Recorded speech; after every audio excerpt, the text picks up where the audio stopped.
شروع اللہ کے نام سے جو بڑا مہربان اور نہایت رحم کرنے والا ہے۔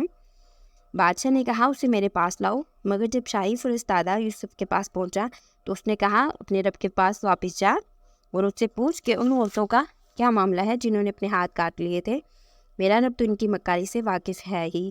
اس پر بادشاہ نے ان عورتوں سے دریافت کیا کہ تمہارا کیا تجربہ ہے اس وقت کا جب تم نے یوسف کو رجھانے کی کوشش کی تھی؟ سب نے ایک زبان ہو کر کہا حاشا اللہ، ہم نے تو اس میں بدی کا شائبہ تک نہ پایا۔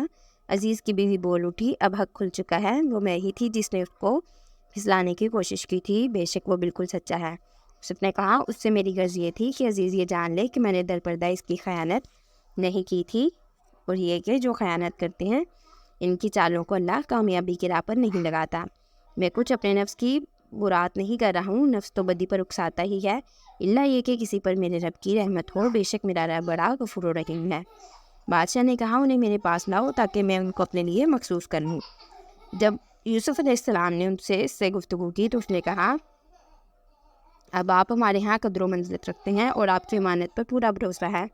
یوسف نے کہا ملک کے خزانے میرے سپرد کیجیے، میں حفاظت کرنے والا بھی ہوں اور علم بھی رکھتا ہوں۔ اس طرح ہم نے اس دن سرزمین میں یوسف کے لیے اقتدار کی راہ ہموار کی۔ وہ مختار تھا کہ اس میں جہاں چاہے اپنی جگہ بنائے، ہم اپنی رحمت سے جس کو چاہتے ہیں نوازتے ہیں، نیک لوگوں کا اجر ہمارے ہاں مارا نہیں جاتا، اور آخرت کا اجر ان لوگوں کے لیے زیادہ بہتر ہے جو ایمان لے آئے اور خدا ترسی کے ساتھ کام کرتے رہے۔